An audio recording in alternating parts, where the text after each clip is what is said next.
Yemma ya yemma, raconte-moi les racontars. Yemma ya yemma, raconte-moi les racontars. Ah bon. ذا شو يا صغير ذا شو بيشتغل سوى تلتيك ديال العمريض غني ذاتي غني ذا الحيض السني قصدا نولي يما جيدا تسلاغي بالعجوط يتسكتي بغسيسيت مبيالة يكون مبيالة تفغى تتشا خطا يقاق. Mais n'oubliez pas ce que disait ce sage, que si tu veux cacher quelque chose à un Africain, mets-le dans un livre. C'est le seul endroit où il n'ira pas. C'est des initiatives heureuses qui doivent constituer la base de notre culture.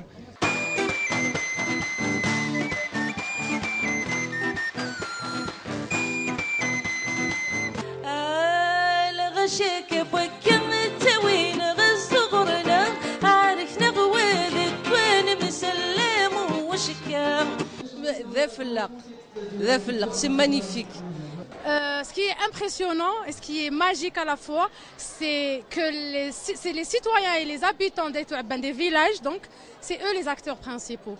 Parce que je les salue du plus profond de mon cœur.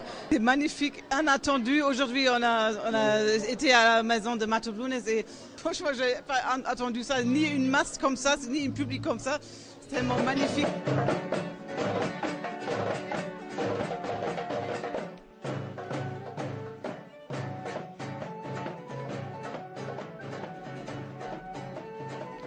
Vous en avez certainement entendu parler à la télévision sur vos réseaux sociaux. Du 24 au 31 juillet dernier se tenait la 14e édition du festival Rakantar à Aïtouaban, dans la commune d'Akbil de la wilaya de Tizi Ouzou. Depuis 2004, ce festival international parcourt la Kabylie afin de créer des rencontres artistiques et ainsi de redynamiser des villages oubliés mais pourtant riches en culture. Afin d'en apprendre plus sur ce festival et son déroulement, nous avons l'honneur d'accueillir sur notre plateau Monsieur Hassan Metref. La voix. Non, c'est moi la voix. Nous sommes la voix. Nous sommes tous la voix des sans-voix. Monsieur Mtref, bonjour. Je vous remercie d'avoir accepté notre invitation. Bonjour, merci de m'avoir invité. Monsieur Mtref, vous êtes le fondateur et le directeur du festival Rakantar. Abordant les origines du festival Rakantar, qu'est-ce qui vous a motivé à vous investir dans l'organisation d'un festival artistique en Algérie? Il faut savoir que moi je suis cadre à jeunesse et sport, donc je suis un peu dans le métier et que j'adore la culture et je sais le rôle que peut jouer la culture dans l'évolution d'une société. Ça, j'ai pris conscience très jeune, puisque en 92 déjà, j'avais organisé un des événements majeurs en Kabylie, c'était la fête de la poterie, que j'avais initié en 92 en tant que directeur du centre culturel de Maatra. C'est un événement qui a duré 10 ans et je sais un peu tout ce que la fête de la poterie a apporté à Maatra, la région, comment elle est sortie de son enclavement, de son anonymat, etc. Et donc, qu'est-ce qui m'a motivé pour organiser Rakantar? Il faut savoir que Rakantar est justement, comme on le dit avec mon ami et complice Denis Martinez, Rakantar est la continuité de la fête de la poterie, en fait. C'est-à-dire, c'est une fête qu'on a organisée pour la première fois en 92, qui a duré jusqu'en 2001.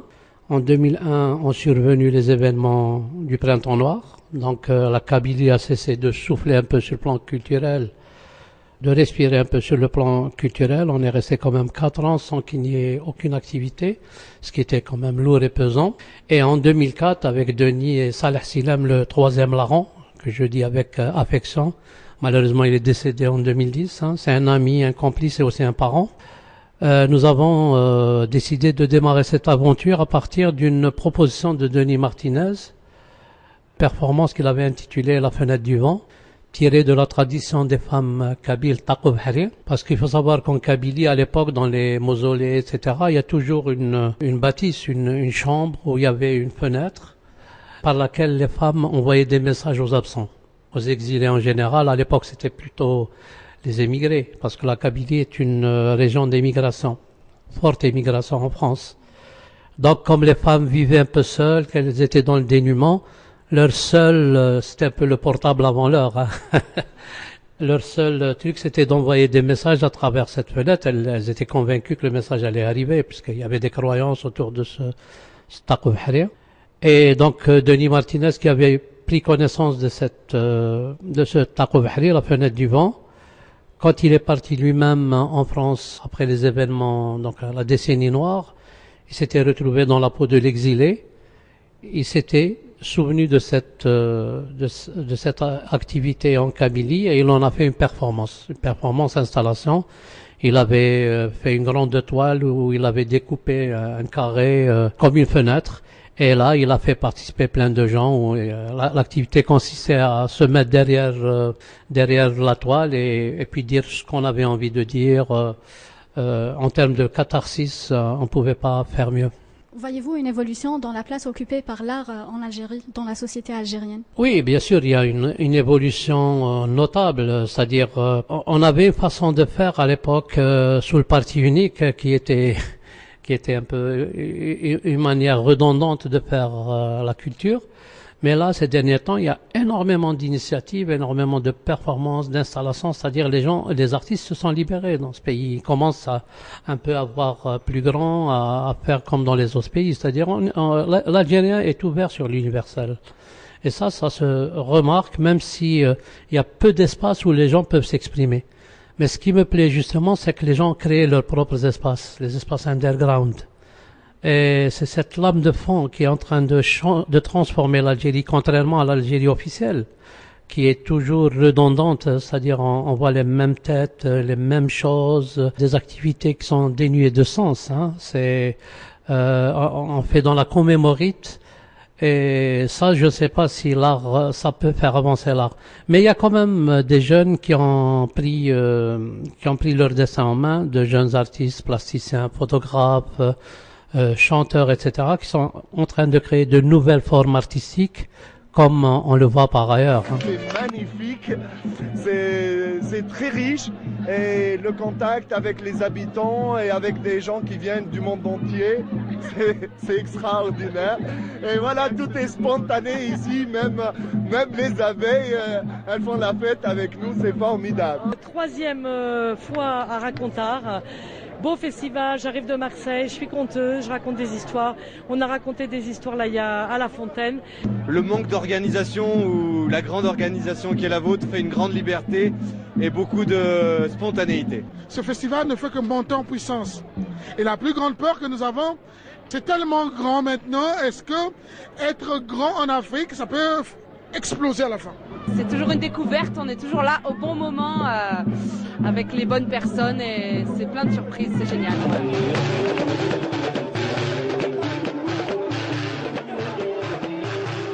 Le festival Racontard est un festival itinérant. Quels sont les critères de choix du village qui abritait ce festival et pourquoi avoir choisi le village d'Aïtouaban pour tenir cette édition de 2017? Je pense qu'il ne faut pas aller chercher très loin pour répondre à cette question. Les gens croient qu'il y a des critères. Pour l'instant, Racontard n'est pas arrivé au stade des Jeux Olympiques, où il faut un dossier, un cahier des charges, etc. Non, les villages, c'est pas nous qui les choisissons, c'est les villages qui nous choisissent. Et c'est peut-être aussi ça la force de Racontard. Parce que quand un village vient nous chercher, c'est qu'il est déterminé à nous accueillir. Et là, on peut compter sur son aide, sur sa compréhension, sur sa complicité. Parce qu'il faut dire que Racontard est un festival très compliqué. Prendre 350 personnes venues de divers horizons, avec parfois des comportements qui ne correspondent pas un peu aux traditions des villages, etc., et supporter ça pendant 8 jours, ça peut créer des problèmes. Mais Dieu merci, ça fait 14 ans qu'on vit ce festival, on n'a jamais eu aucun problème. Ça veut dire que les villages étaient préparés un peu à voir des gens différents, etc., à les accepter tels qu'ils sont. Et ça, c'est peut-être une énigme. Je ne sais pas pourquoi ça a marché pendant 14 ans. Je dis toujours qu'il y a dans ce festival une magie qui opère tout le temps. Dans chaque édition, on va la peur au ventre. Moi, je suis très angoissé avant que Racontard ne démarre. Je me dis cette fois-ci peut-être qu'on va se casser les dents, etc. Mais à chaque fois, il y a une magie qui opère et c'est tout le monde qui revient enchanté, tout le monde qui revient transformé surtout par le festival. Parce qu'il faut savoir que il y a le village avant Racontard et le village après Racontard. C'est différent parce qu'un véritable électrochoc a amené quand même une centaine d'activités dans un village qui n'a pas l'habitude d'accueillir autant de monde et autant d'activités. cela change énormément de choses dans la tête des gens, même si le résultat ne se ressent pas tout de suite, mais je peux vous dire que dans la tête, il y a quelque chose qui se met à bouger. Je vous propose à présent de discuter du déroulement du festival. Considérez-vous avoir été suffisamment soutenu ou encouragé par les autorités algériennes dans vos démarches pour l'organisation du festival? Je n'irai pas par quatre chemins, je ne vais pas me mentir à moi-même. Racontar est marginalisé par les institutions algériennes, je vous le dis tout de go. Nous ne sommes pas subventionnés par l'argent public. Nous avons quand même une petite subvention de l'APW de Tizi Ouzou, qui est une institution de la République, bien sûr. Mais sinon, la direction de la culture, la direction de la jeunesse et des sports, et les autres directions, je sais pas, de l'action sociale. Pourquoi pas? Parce que nous sommes aussi un festival qui fait dans l'action sociale. On aurait pu aussi bénéficier de subventions de cette institution. Mais nous sommes totalement oubliés. Nous déposons des dossiers, il n'y a aucune réponse qui est donnée à notre... nous sommes marginalisés, pour le dire, parce que c'est un festival qui est indépendant. Et nous tenons à notre indépendance et on l'a toujours crié sur les toits pour ne pas être hypocrite. Nous sommes indépendants, nous sommes sous la coupe de personne, mais nous travaillons avec tout le monde. C'est-à-dire, nous, ça ne nous déplairait pas de travailler avec les institutions de la République, avec la direction de la culture, mais sauf que la ligne éditoriale qui est la nôtre, personne ne peut nous la dicter. C'est peut-être ça qui dérange un peu.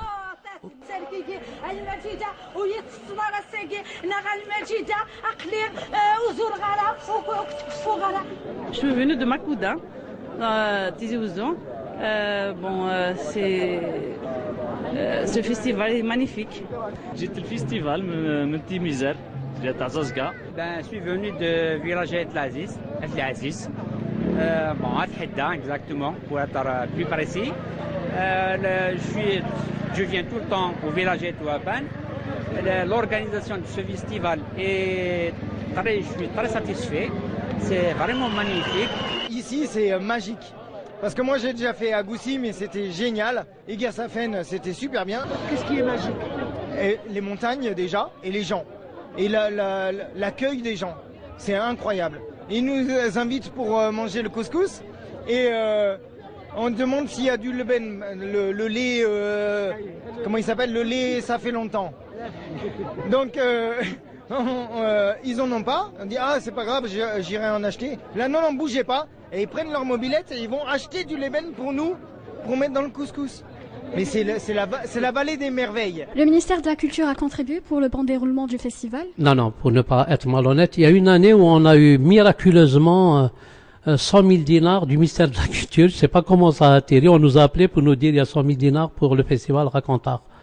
Je ne sais pas comment ça s'est passé, on a déposé même pas de dossier, c'est peut-être quelqu'un qui a parlé ou peut-être une sympathie au niveau du ministère.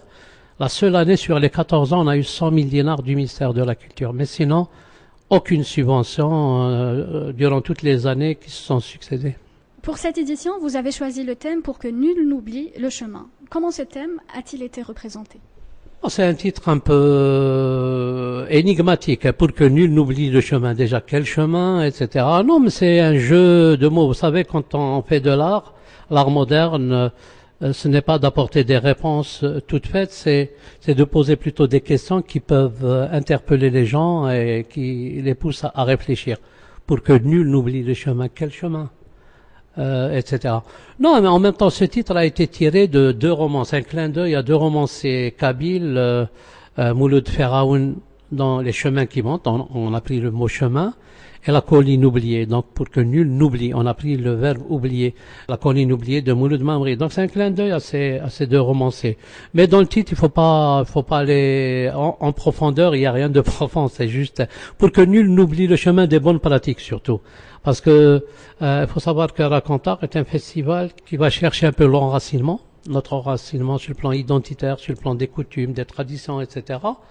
Mais en même temps, c'est un festival qui est ouvert sur l'universel. C'est-à-dire, c'est ce mélange. On part de ce principe que le jour où on sait qui on est, c'est-à-dire qu'est-ce qu'on est, qui on est, on n'a pas peur d'aller vers l'avant, d'aller vers l'autre, etc.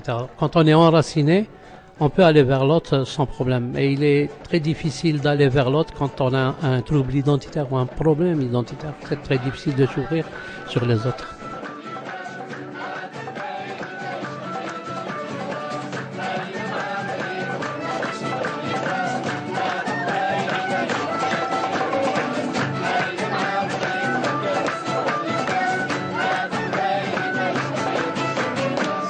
on a vendu beaucoup de copies du roman et on a fait une conférence où on a débattu sur l'histoire d'Ali Bichin et de la princesse Lalaoum, la fille de roi de Koukou. Moi, c'est ma première fois en Algérie et dans un festival racontard. Donc je peux pas comparer avec d'autres éditions, mais en tout cas, je trouve qu'il y a une ouverture du cœur, une ouverture des gens qui est formidable, une générosité totale. C'est un bel espace d'échange et de rencontre.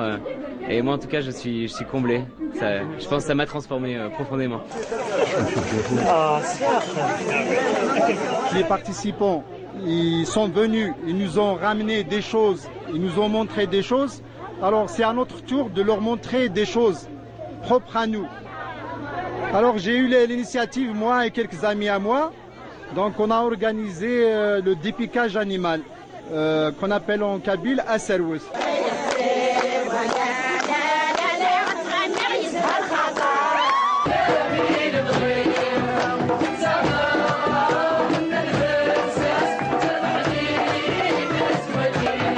C'est quelque chose d'unique. Je pense en Algérie entière, ce festival est le premier. Comparativement aux éditions précédentes, comment qualifieriez-vous le festival qui s'est tenu cette année? Je vais dire que cette année, le festival a été explosif, dans tous les sens du terme. Explosif par le nombre de participants. On avait dit 350 et on a hébergé 800 personnes dans les maisons, mais vraiment explosif. Explosif par le nombre d'activités.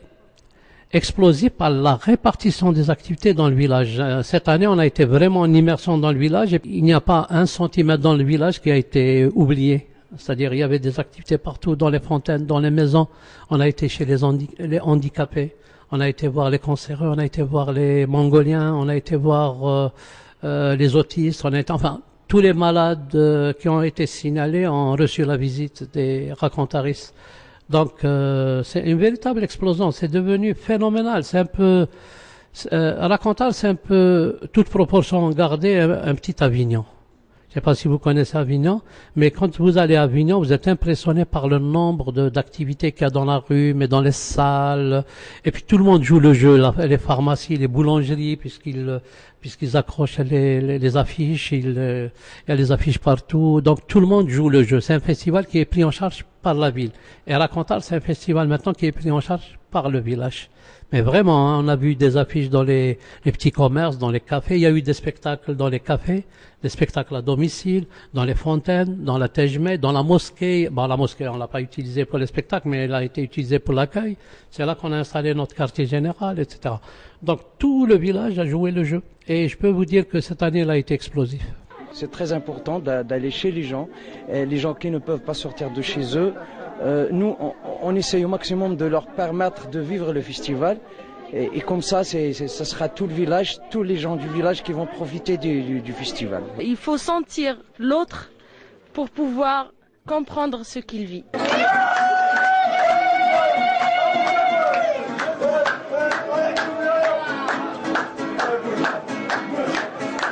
Sincèrement, je suis impressionnée, tout simplement impressionnée par ce que Racontar provoque en moi, c'est-à-dire toutes ces émotions, le fait de voir tous les gens sourire, partager des moments sympathiques, des moments vivants, des moments humains avant tout. Donc c'est vraiment le festival en question. J'aimerais bien le voir se propager partout en Algérie. C'est un festival magnifique et je suis vraiment ravie qu'il puisse exister ici dans notre région, un aussi beau festival. Raconte-moi les racontars, Yemma ya Yemma. Raconte-moi les racontars, ah bon. La lumière de la paix, devant les grâces de la paix. Certains perçoivent le festival Racontar comme une occasion de promouvoir le tourisme en Algérie en raison des nombreux artistes internationaux qui s'y présentent. Le festival Racontar a-t-il fait l'écho que vous espériez sur la scène internationale? Oui, de toute façon, moi j'ai toujours dit que l'arrière-pensée de Racontar est économique. C'est-à-dire quand on avait lancé ce festival, bien sûr, il y avait le souci de la culture, le souci de la fête, le souci de l'art, etc. Mais on avait aussi des arrière-pensées économiques. On avait misé dans les années, donc en 2004 quand on a lancé le festival et quand j'avais parlé pour la première fois d'héberger des artistes dans les maisons, Les gens ne me croyaient pas, ils ont dit c'est pas possible, dans les villages, on n'a pas cette tradition d'accueillir les étrangers, etc. Parce qu'on a l'habitude de parler au nom des autres, tu vois. On n'a jamais été chez les gens pour voir comment ils pensent eux. On a l'habitude de penser à la place des autres. Et finalement, ça a marché. Mais pourquoi on a voulu héberger les gens Parce que, en fait, déjà en 2004, on parlait du tourisme solidaire, on parlait des maisons d'hôtes, le gîte rural, aller vivre chez l'habitant qui pouvait vivre du tourisme, etc. La problématique a été posée dans les années 2000. Et Racontar est en train de défricher le terrain, justement. Aujourd'hui, plein de gens reconnaissent que grâce à Racontar, la destination Kabylie du moins, mais j'espère un jour Algérie, va être requinquée, va être reboostée.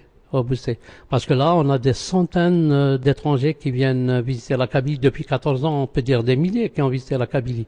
Et tous ces gens-là vont faire un peu boule de neige, c'est-à-dire ils vont répercuter un peu l'esprit de ce festival, mais parler aussi de la Kabylie, parler de la beauté des montagnes, des sites, etc.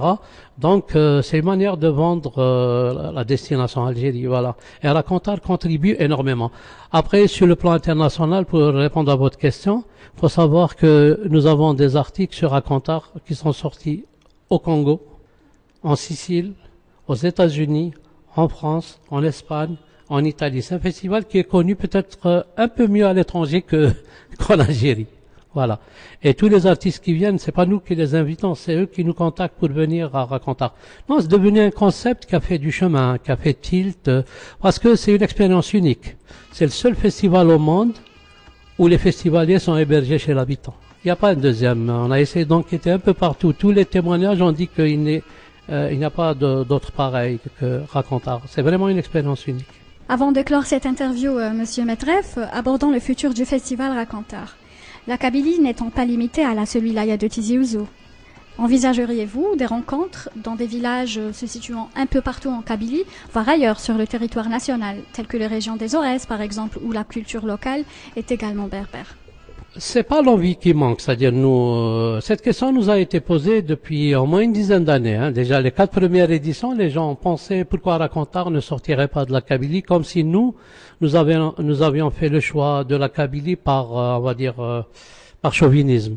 Non, nous sommes prêts à aller dans les Aurès, nous sommes prêts à aller dans le Chénois, nous sommes prêts à aller à Tlemcen, dans le sud, à Timimou, on y a pensé à chaque fois. Problème, est-ce qu'on trouvera les mêmes conditions qu'en Kabylie? Parce qu'il faut dire que c'est un festival où la contrepartie populaire est importante. C'est-à-dire, est-ce qu'on va trouver des villages qui vont nous accueillir, nous loger, nous nourrir, etc. Est-ce qu'il y a des comités de village comme en Kabylie qui sont très organisés, qui sont autonomes, qui arrivent à se prendre en charge? Je ne suis pas sûr. La dernière proposition, c'est écoute, maintenant, juste au dernier Racontar, on va aller visiter. Mais si ça marche, ça nous fera plaisir de sortir de la Kabylie, même si on maintiendra quand même le cap en Kabylie, parce qu'il y a trop de villages qui demandent et ce serait dommage de les frustrer. C'est-à-dire on essaiera de trouver une solution où on peut aller une fois à l'extérieur et une fois en Kabylie, ou peut-être 2 Racontars par an. Je ne sais pas si on a la force et les moyens. Le voisin s'est retourné et il a continué son chemin. Le lendemain, quand il est revenu au village, à sa grande surprise, le voisin a vu son voisin qui lavait le chat devant sa porte et il pleurait.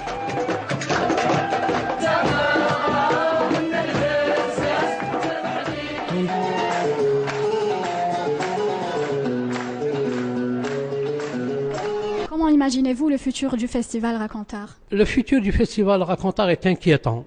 En tout cas, moi, je suis très angoissé et plus on va et plus il y a une boule qui m'étreint parce que le festival grandit et les moyens ne suivent pas. En plus, il y a un rush. Cette année, on avait dit 350, il y a 800 participants, sans compter le nombre de visiteurs. Et j'ai peur qu'un jour les villages prennent peur parce que quand on a un tel rush, quand on a une riée comme celle qu'on a eue la dernière fois, ça peut faire peur dans certains villages. Trop de gens qui viennent de l'extérieur, qu'on ne connaît pas, on ne sait pas qu'est-ce qu'ils viennent faire, quelles sont leurs intentions, etc. Donc ça pourrait faire peur à certains villages, et c'est normal. À Aït-Ouaben, on a la chance d'avoir un village très organisé, c'est-à-dire capable, qui a toujours vécu dans l'adversité, les rigueurs du climat, les rigueurs du relief, les rigueurs de la guerre, etc. C'est un village qui a toujours été martyr un peu, et ils ont su quand même survivre à toutes ces épreuves, donc ils se sont aguerris. Mais est-ce que tous les villages en Kabylie ou ailleurs sont aussi aguerris que Aït-Ouaben? Ça, je ne sais pas, c'est une question qu'il faudrait se poser. J'ai vraiment peur parce qu'en même temps, sur nos épaules pèsent beaucoup d'attentes et d'espoir. Quand tu vois le titre du journal d'aujourd'hui, El Watan, un raconteur qui doit libérer les énergies un peu partout en Algérie, est-ce que ce n'est pas trop pour nos frêles épaules? Donc il y a une très grande attente et je ne sais pas si on a les réponses. Ce serait trop prétentieux de dire que nous pouvons. Donc cette année, moi je vais lancer à partir de septembre une réflexion avec tous les acteurs de terrain qui sont venus à Racontar depuis les premières éditions pour nous aider à trouver des solutions à ce rush. Sinon, Racontar risque de mourir de sa belle mort, c'est-à-dire il sera victime de son succès.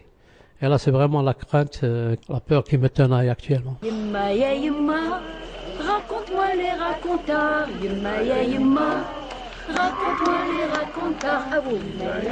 Eh bien, nous arrivons à la fin de notre émission, Monsieur Medref. Je vous remercie d'avoir accepté notre invitation et surtout, je vous remercie de nous avoir permis d'en apprendre plus sur le festival Racontar. À la Radio des Sans-Voix, nous saluons votre initiative qui a permis, une année de plus, de promouvoir l'art et la culture algérienne. Merci beaucoup à Radio des Sans-Voix de me donner la parole et de parler encore une fois de ce festival qui, j'espère, se fait beaucoup d'amis. C'est pas parce que c'est mon festival, mais c'est un festival vraiment particulier. C'est un festival populaire, c'est un festival qui donne de la place aux sans-voix aussi. Voilà, donc on est sur ce plan-là, on se rapproche avec votre radio. Parce qu'aussi Racontar, c'est le festival des sans-voix.